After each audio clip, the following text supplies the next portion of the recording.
Warahmatullahi wabarakatuh. Alhamdulillahi ala ihsanih wa syukru lahu ala taufiqihi wa amtinanih. Asyhadu an la ilaha illallah wahdahu la syarika lahu ta'ziman li sya'nih. Wa asyhadu anna Muhammadan abduhu wa rasuluhu da'ila ridwanih. Allahumma salli alaihi wa ala alihi wa ashabi wa ikhwani. Hadirin dan hadirat yang dirahmati oleh Allah Subhanahu wa taala. Puji dan syukur kita panjatkan selalu kepada Rabb kita Allah Subhanahu wa taala yang masih memberikan kita nafas dan kehidupan untuk bisa menyambung peribadatan kita kepada Allah Subhanahu wa taala.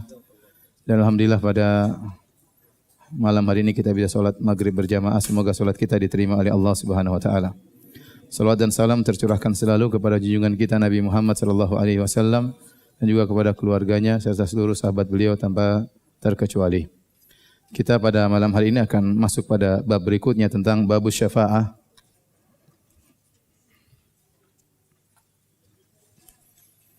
Tentang syafaat. Syafaat dalam bahasa Arab diambil dari syafa' dan syafa' artinya adalah genap, ya.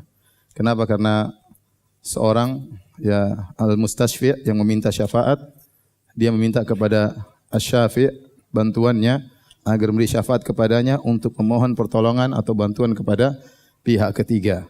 Maka tatkala al-mustashfi' yang meminta syafaat dibantu oleh asy-syafi' yang beri syafaat, maka tadinya dia sendirian, sekarang menjadi apa?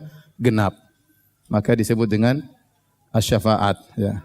Yang dari syafa' yang artinya genap. Adapun bahasan kita, ya, syafaat yang berkaitan dengan masalah tauhid, yaitu kita akan menyinggung tentang penyimpangan-penyimpangan manusia dalam bab asy-syafa'at. Secara umum kita bisa menjelaskan bahwasanya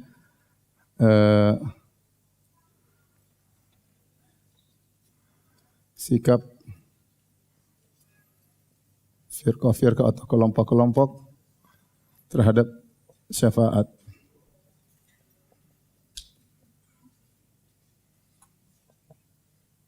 Maka syarum ada 3, ya.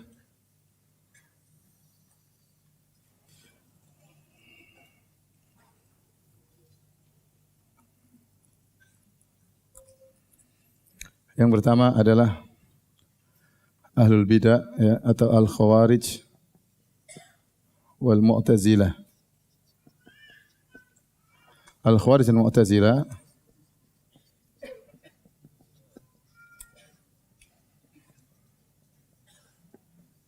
mengingkari syafaat. Syafaat kepada pelaku dosa besar. Kenapa? Keyakinan mereka barang siapa yang sudah masuk neraka tidak bakalan keluar lagi, ya. Sehingga kata mereka tidak ada syafaat. Adapun syafaat datang dari hadis-hadis dalam Sahih Bukhari atau Sahih Muslim yang di mana Allah mengatakan akhriju minan nari man kana fi qalbi mithqala dzarratin min iman, keluarkanlah dari neraka jahanam orang yang masih ada imannya meskipun sebesar dzarrah. Kata mereka hadis ahad. Maka kita tidak terima. Adapun dalil-dalil yang banyak tentang syafaat, maksudnya yang mereka tetapkan adalah syafaat untuk mengangkat derajat orang-orang yang masuk surga.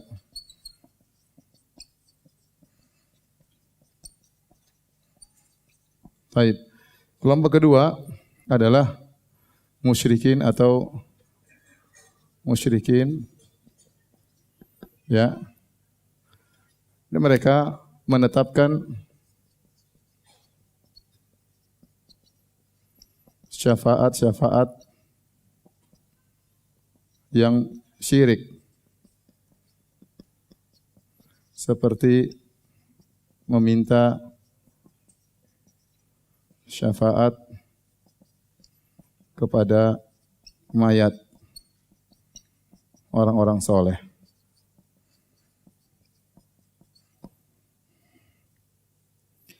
Adapun yang ketiga adalah ahlu sunnah.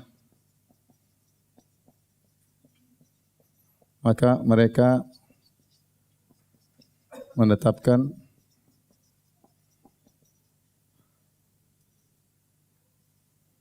syafaat-syafaat yang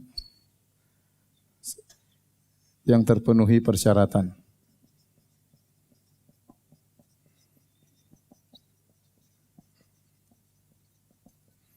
Dan menafikan syafaat-syafaat yang tidak memenuhi persyaratan.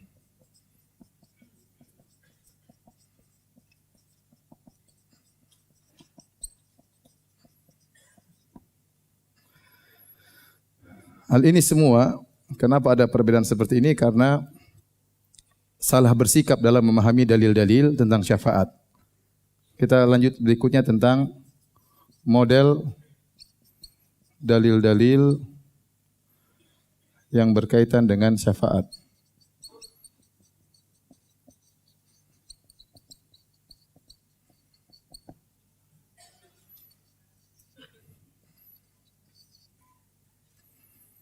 Ada 4 model dalil.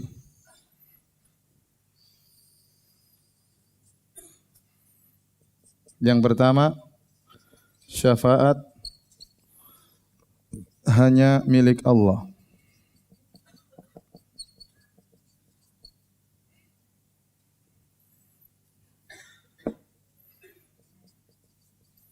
Seperti firman Allah, "Qul lillahi asy-syafa'atu jami'an.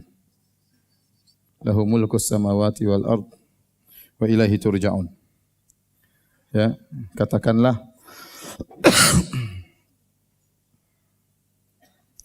Qul lillahi syafa'atu jami'an lahu mulkus samawati wal ard tsumma ilaihi turja'un, surat Az-Zumar ayat 44. Katakanlah hanya milik Allah seluruh syafaat.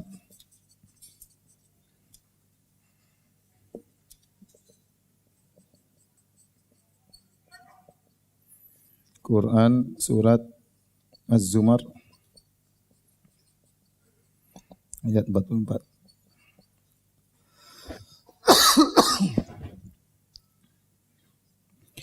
Kemudian yang kedua,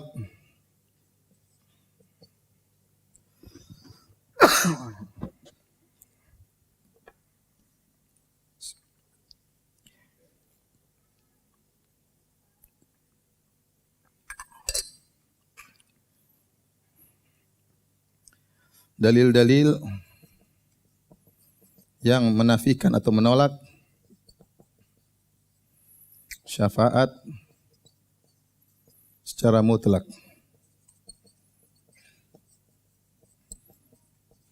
Hal ini seperti firman Allah Subhanahu wa taala, "Min qabli ayyatiya yaumun la bai'u fihi wala khullatun wala syafa'ah wal kafirun humudz zalimun." Yang artinya, sebelum datang hari yang tidak ada jual beli, tidak ada persahabatan,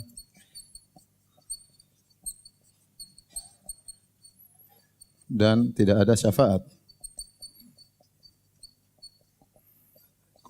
Surat Al-Baqarah ayat 254. Di sini Allah menolak syafaat, dinafikan secara mutlak.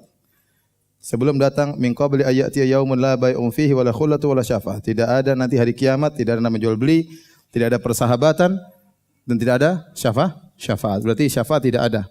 Dan dalil ini yang dijadikan dalil oleh orang-orang Khawarij dan Mu'tazilah. Mereka hanya memandang terhadap dalil-dalil yang menolak syafaat secara mutlak. Paham?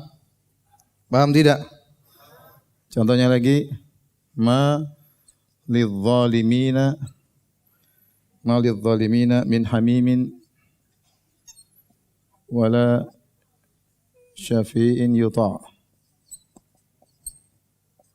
Surat Ghafir, artinya tidak ada bagi orang-orang zalim pada hari kiamat kelak, sahabat atau dan juga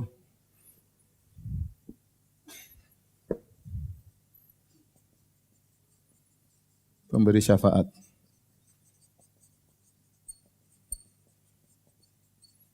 Jelas kata mereka bahwasanya Allah menolak adanya syafaat.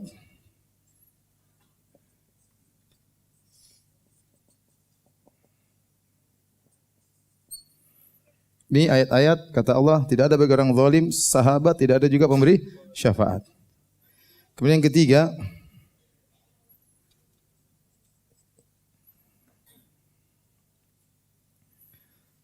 dalil-dalil yang menafikan syafaat untuk orang-orang kafir dan musyrik. Dan ini banyak ya. Seperti Allah Subhanahu wa taala dalam surat Al-Muddatsir, "Ma salakakum fi saqar?" Apa yang buat kalian masuk dalam neraka? Saqar. Qalu lam nakum minal musallin wa lam nakun nut'imul miskin wa kunna nakhudhu ma'al khadhin wa kunna nukadzibu yaumiddin. Kami dulu tidak salat, kami tidak beri makan kepada fakir miskin, dan kami dahulu mendustakan hari kebangkitan hatta atanal yaqin, sampai datang kematian kepada kami. Kata Allah, "Fama tanfa'uhum syafa'atu syafi'in." Fama tanfa'uhum syafa'atu syafi'in. Tidak bermanfaat bagi mereka syafaatnya para pemberi syafaat.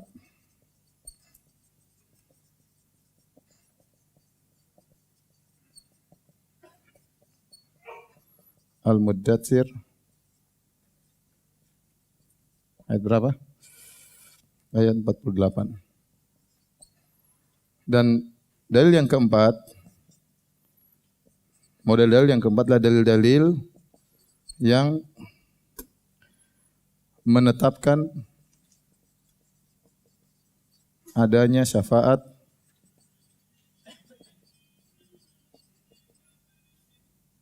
jika terpenuhi persyaratan. Persyaratan tersebut secara umum ada tiga, yaitu yang pertama, nanti akan kita jelaskan lebih dalam. Yang pertama adalah izin Allah kepada pemberi syafaat.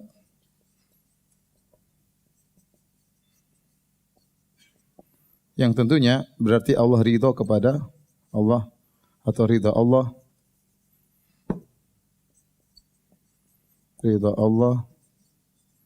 kepada pemberi syafaat. Yang ketiga adalah ridha Allah kepada yang diberi syafaat. Baik. Di sini ada 4 model dalil syafaat. Dalil bahwasanya syafaat adalah milik Allah. Yang kedua, dalil menafikan syafaat secara mutlak. Yang ketiga, dalil menafikan syafaat untuk orang kafir dan musyrikin. Yang keempat, dalil yang menetapkan adanya syafaat. Nah, ahlul bidah, ya, Khawarij, Mu'tazilah hanya melihat dalil ini yang menafikan syafaat secara mutlak dan yang menafikan syafaat untuk orang apa? Kafir dan musyrik. Mereka hanya melihat dua ini. Apalagi menurut mereka para pelaku dosa besar pasti masuk neraka. Khawarij mengatakan pelaku dosa besar kafir dan di neraka jahanam kekal selama-lamanya. Mu'tazilah mengatakan pelaku dosa besar kafir atau tidak? Tidak. Tapi fi manzilah baina manzilatain. Di antara dua kedudukan, antara tidak mukmin, tidak kafir, tapi kekal dalam neraka jahanam. Sama saja intinya ya. Bedanya di mana? Bedanya kalau menurut Khawarij, pelaku dosa besar di nerakanya orang kafir. Tidak mungkin keluar. Mu'tazilah di nerakanya yang lebih naik sedikit ya. Tetapi sama saja kekal dalam neraka jahanam. Baik. Adapun mereka kaum musyrikin hanya melihat dalil-dalil seperti ini. Bahwasanya syafaat pasti terpenuhi dan kata mereka orang-orang salihin pasti diberi izin. Mereka punya kedudukan di sisi Allah Subhanahu wa taala, maka kita minta syafaat kepada mereka. Mereka lupa bahwasanya syafaat itu harus ada persyaratannya. Adapun Ahlus Sunnah wal Jamaah maka mereka menggabungkan seluruh dalil. Mereka tahu bahwasanya ada syafaat yang dinafikan. Syafaat dinafikan. Kemudian dinafikan secara mutlak. Kemudian dalil yang kedua, syafaat terhadap orang musyrikin juga dinafikan, maka ini masuk dalam model yang kedua. Namun ada yang muqayyad, yaitu syafaat yang diberi izin oleh Allah Subhanahu wa taala, dalilnya sangat banyak. Dan tatkala kita tahu bahwasanya syafaat itu hanya bisa terjadi dengan izin Allah, dengan ridha Allah, maka ini menunjukkan bahwasanya seluruh syafaat hanya milik siapa? Allah Subhanahu wa taala. Karena toh kembalinya harus dengan izin Allah Subhanahu wa taala. Ya. Adapun dalil tentang ini ya seperti firman Allah Subhanahu wa taala dalam surat Maryam 87, contohnya la yamlikuna syafa'at illa man ittakhadha indar rahmani ahda. La yamlikuna syafa'ah illa man ittakhadha indar rahmani ahda. Tidak ada yang memiliki syafaat kecuali yang telah mengambil perjanjian dari Allah Subhanahu wa taala. Seperti juga firman Allah Subhanahu wa taala, yauma idzil la tanfa'u syafa'ah. Yauma idzin la tanfa'u syafa'ah illa man adzina lahu rahman. Illa man adzina lahu rahman. Tidak ada bermanfaat syafaat kecuali yang diizinkan oleh Allah Subhanahu wa taala. Man dzalladzi yashfa'u indahu illa bi'idznih. Yang antum sudah surat ayat kursi. Man dzalladzi yashfa'u indahu illa bi'idznih. Dan banyak ayat seperti ini. Wa kam min malakin fis samawati la tughni syafa'atuhum syai'an illa min ba'di ayyadana Allah lima yasha'u wa yarda. Contoh ayat yang terakhir sebenarnya banyak. Wa kam min malakin. Betapa banyak malaikat fis samawat la tughni syafa'atuhum syai'an illa min ba'di ayyadana Allah liman yasha wa yarda. Dalam surat An-Najm. Betapa banyak malaikat di langit tidak bermanfaat, la tughni syafa'atum syai'a, sama sekali tidak bermanfaat syafaat mereka illa min ba'di ayyadana Allah, kecuali setelah diizinkan oleh Allah. Bagi siapa? Lima yasha, bagi yang Allah kehendaki, wa yarda, Allah ridhai. Allah ridhai. Dari sini para hadirin rahmatillah subhanahu wa taala, kita bisa bagi syafaat secara umum.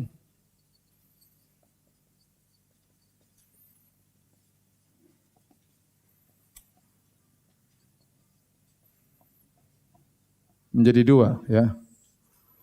Yang pertama, asy-syafa'ah al-manfiyah. Syafaat yang dinafikan. Yang kedua, asy-syafa'ah al-mutsbatah. Syafaat yang ditetapkan oleh dalil. Apa ciri-ciri syafaat yang ditetapkan? Jika memenuhi apa? Memenuhi syarat.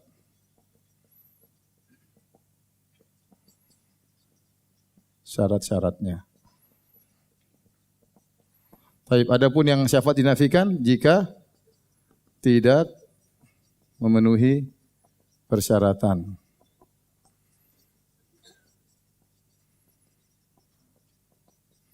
Baik, sudah belum? Kalau sudah saya menghapus. Foto-foto, enggak usah nulis, foto, kelamaan.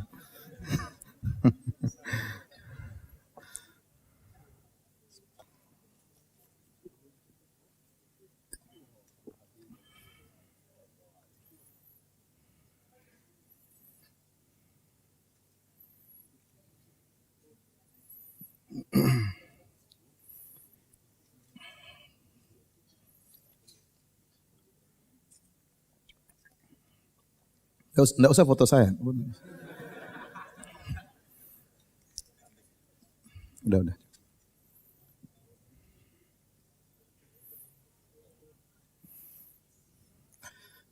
Kalau sudah difoto, itulah talibul ilm zaman now ya.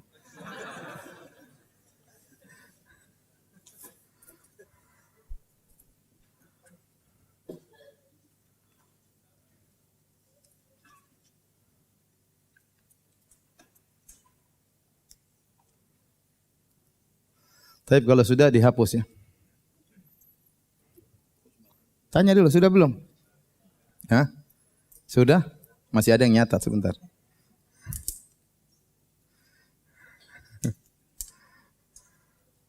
Ada yang talibul ilm zaman dahulu kala nyatat.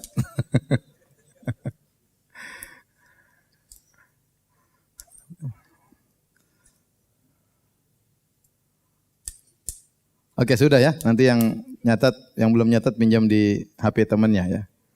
Baik, silakan dihapus. Pelan-pelan hapusnya.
Tapi ikhwan, secara umum juga syafaat bisa terbagi menjadi dua.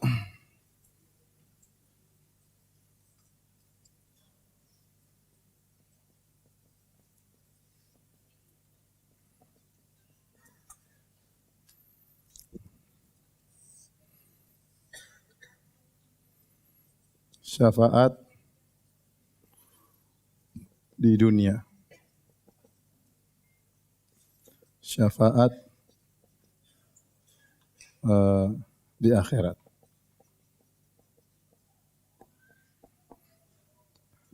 Syafaat di dunia bisa terbagi menjadi dua. Pada perkara yang dimampui oleh hamba. Pada perkara yang tidak dimampui oleh hamba. Yang ini syaratnya dua.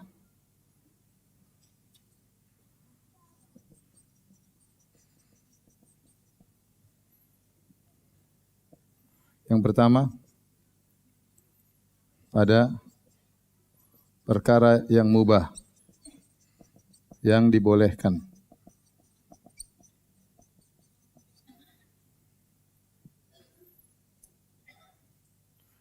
Yang kedua, meyakini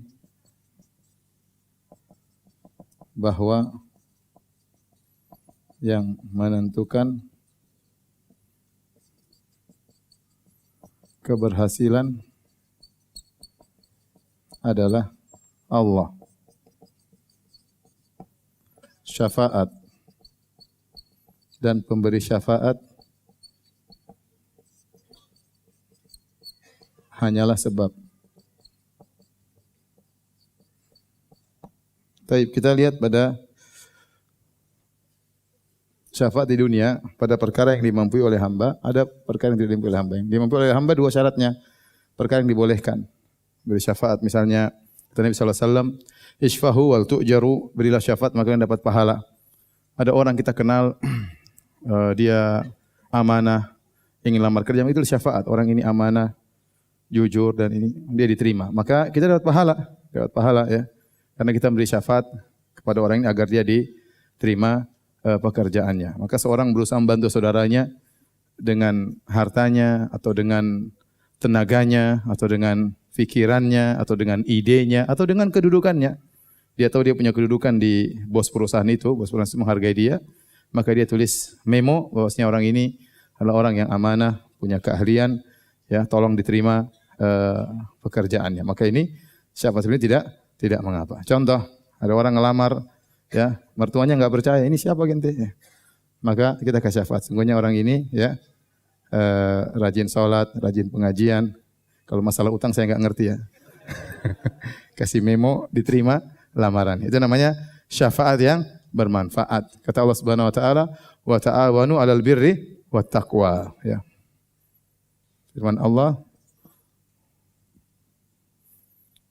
"Wa ta'awanu 'alal birri wat taqwa." Terus wala ta'awanu 'alal ismi wal udwan.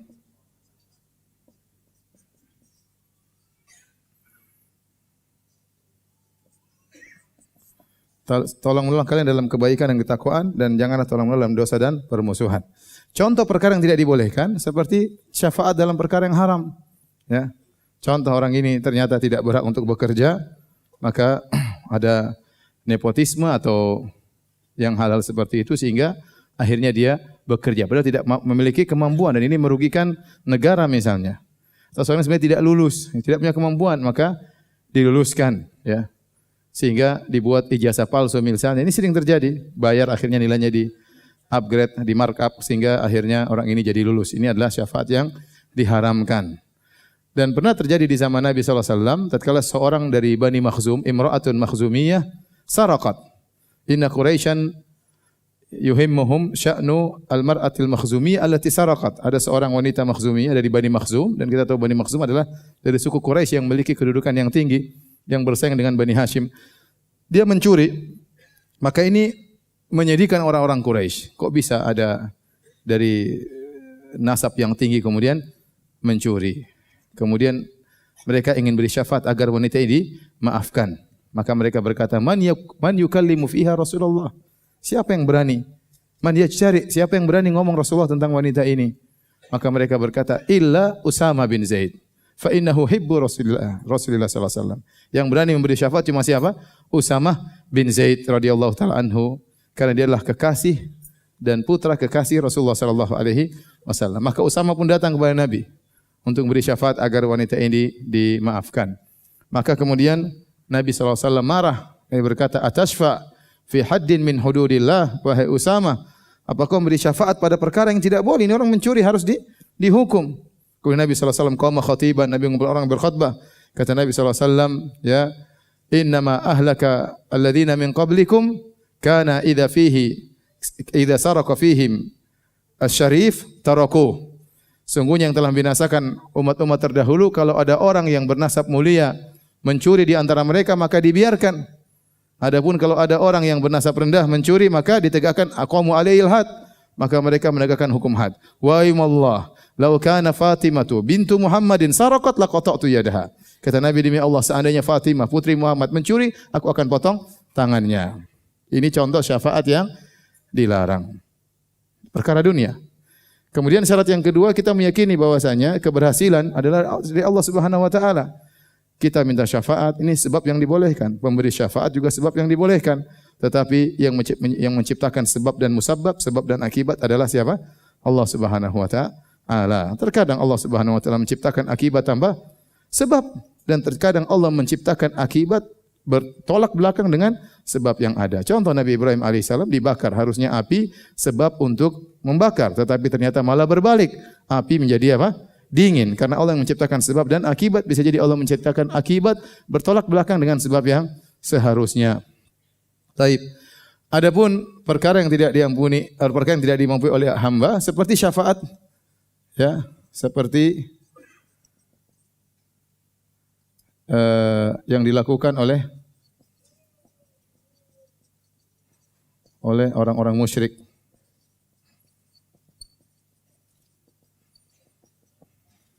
minta syafaat kepada siapa? Kepada mayat-mayat. Ya. Ini insya Allah nanti akan kita jelaskan pada pertemuan berikutnya. Tapi para hadirin Allah Subhanahu Wa Taala, adapun syafaat di akhirat, maka kita bisa membagi secara umum menjadi dua. Yang pertama, syafaat khusus bagi Nabi sallallahu alaihi wasallam. Kemudian syafaat umum. Ya. Siapa untuk malaikat, nabi-nabi yang lain, syuhada, dan kaum mukminin salihin secara umum.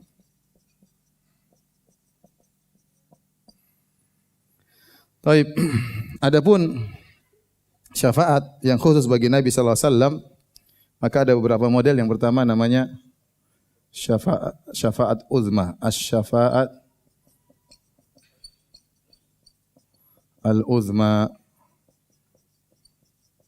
tatkala di padang mahsyar. Kemudian yang kedua adalah syafaat agar penghuni surga bisa masuk surga.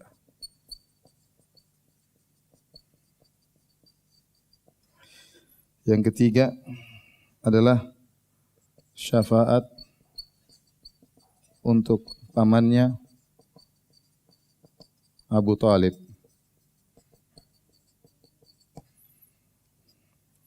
Yang keempat, syafaat untuk umatnya yang masuk surga tanpa hisab. Taib, ini kekhususan Nabi sallallahu alaihi wasallam. Adapun syafaat, berapa menit lagi azan? 9 menit. Adapun syafaat yang umum, ya, pertama adalah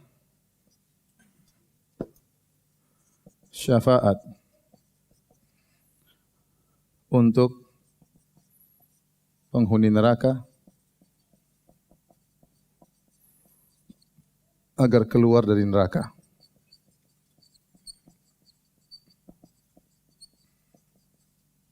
Kemudian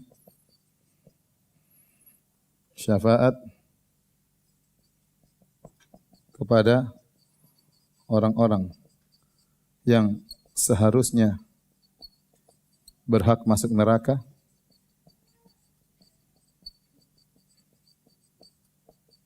sehingga enggak jadi masuk neraka.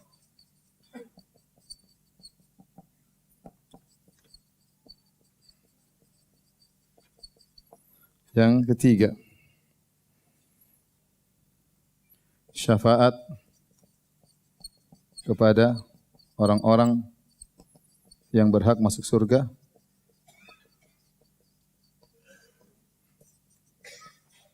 agar dinaikkan derajatnya.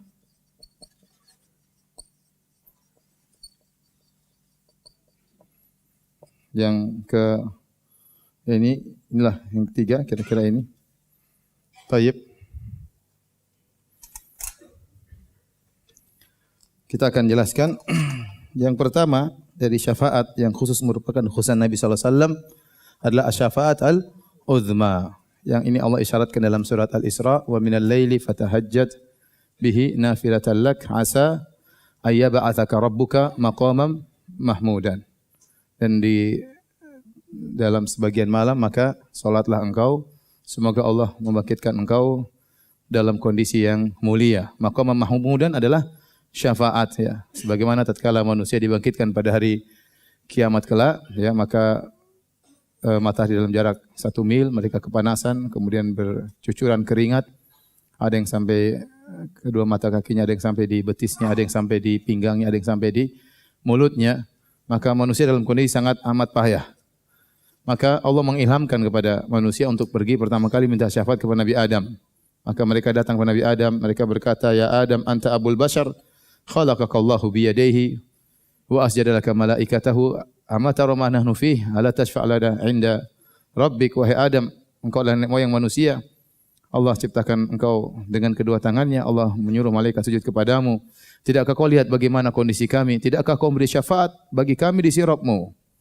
Maka Nabi Adam berkata, "Inna rabbi qad ghadiba al-yawma ghadaban lam yaghdab mithlahu wala ba'dahu mithlahu." Sungguhnya Rabbku sedang murka pada hari ini, tidak pernah Allah murka seperti hari ini sebelumnya dan juga tidak pernah sesudahnya murka seperti ini. Sungguhnya Allah telah melarangku untuk mendekati suatu pohon tapi aku melanggarnya. Kata Adam, "Nafsi nafsi." Nafsi-nafsi ini dijelaskan oleh para ulama, maksudnya aku juga butuh syafaat. Aku juga butuh syafaat. Jiwaku juga butuh syafaat. Jiwaku juga butuh syafaat. Ya. Bukan seperti ditafsirkan oleh kata orang sendiri-sendiri masing-masing. Enggak ya. Orang sering bilang nafsi-nafsi, maksudnya apa? Urusan masing-masing, enggak ya. Ya, Nabi Adam tidak setega itu bilang sama umatnya masing-masing ya. Tapi Nabi Adam nafsi-nafsi, artinya jiwaku sendiri butuh kepada syafaat. Bukan kalian saja yang butuh, aku juga butuh dengan syafaat. Idhabu ila ghairihi, idhabu ila Nuh.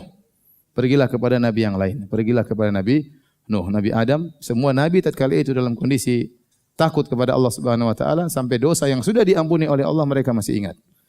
Adam waktu makan buah yang dilarang, diampuni oleh Allah tidak?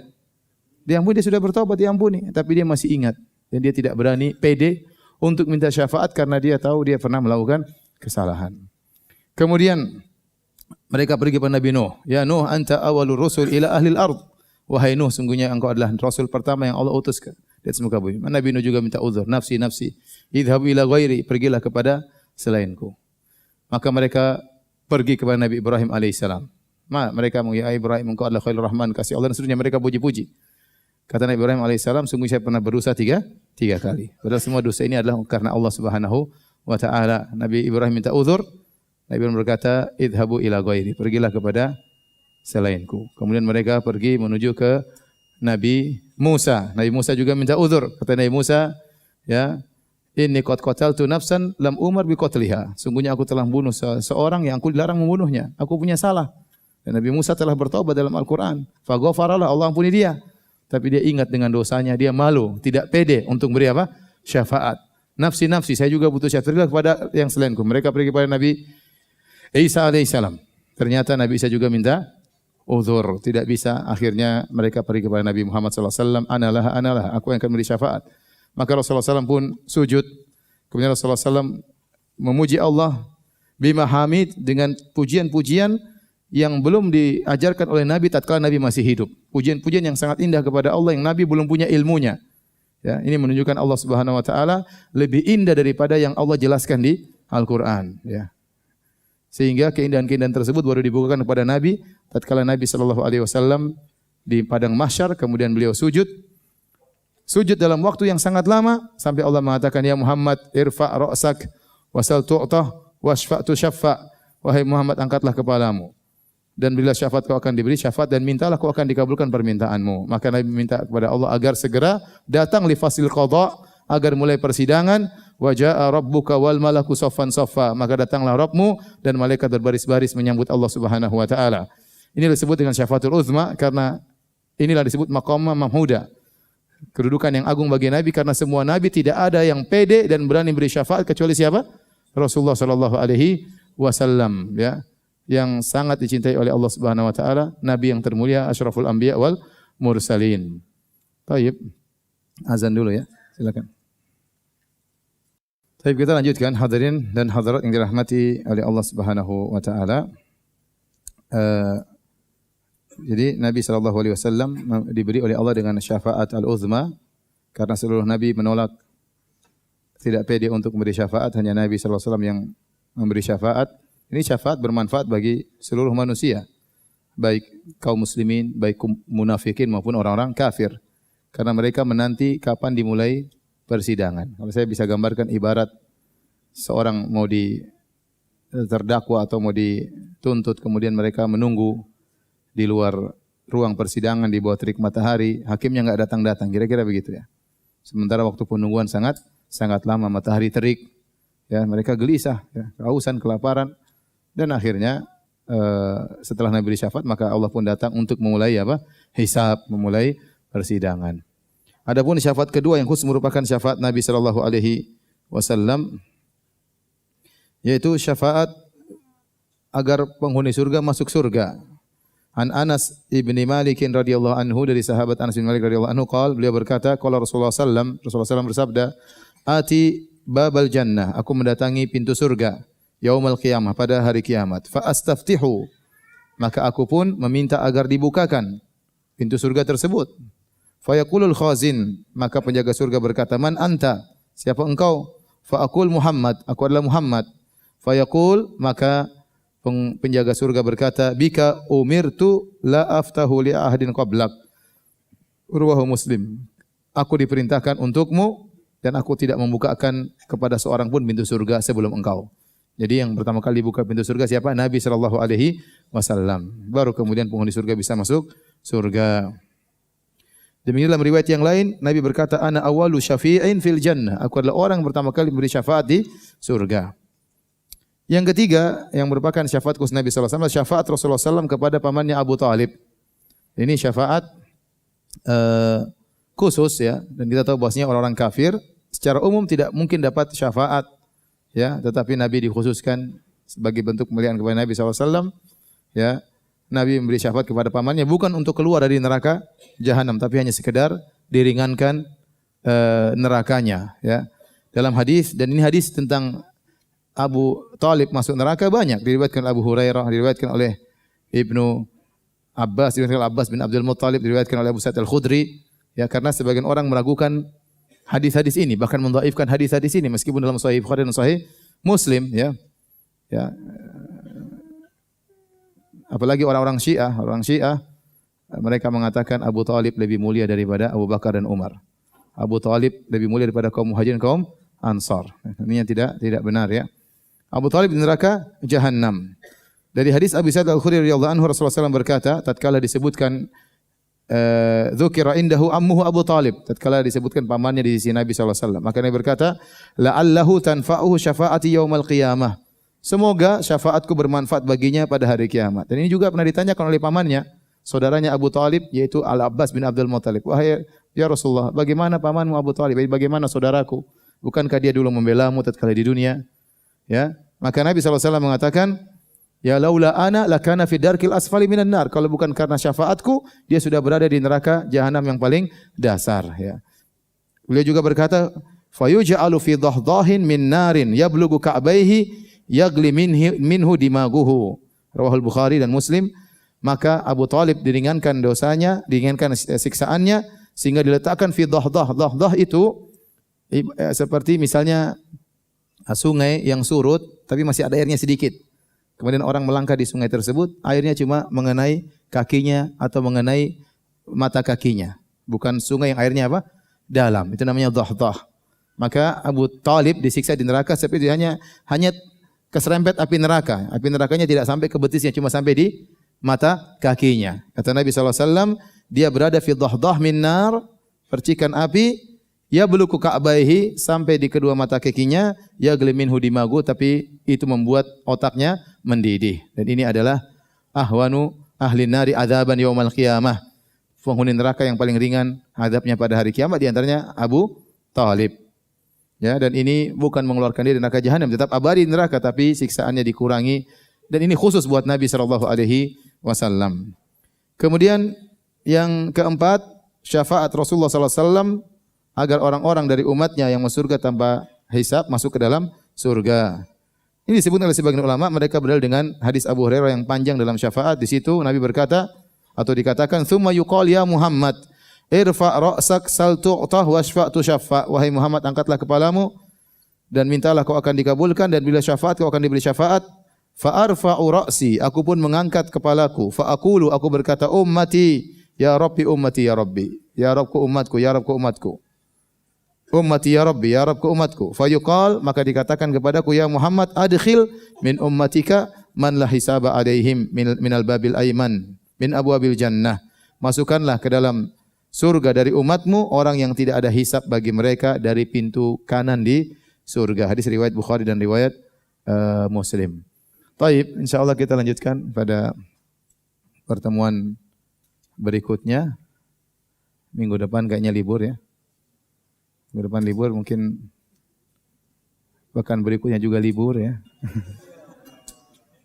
Jadi 3 minggu lagi ya. Minggu depan libur, minggu depannya libur. Minggu depannya lagi insya Allah Ta'ala. Allahul Musta'an. Demikian saja. Subhanakallah bihamdik. Asyhadu an la ilaha illa anta astaghfiruka wa atubu ilaik. Assalamualaikum warahmatullahi wabarakatuh.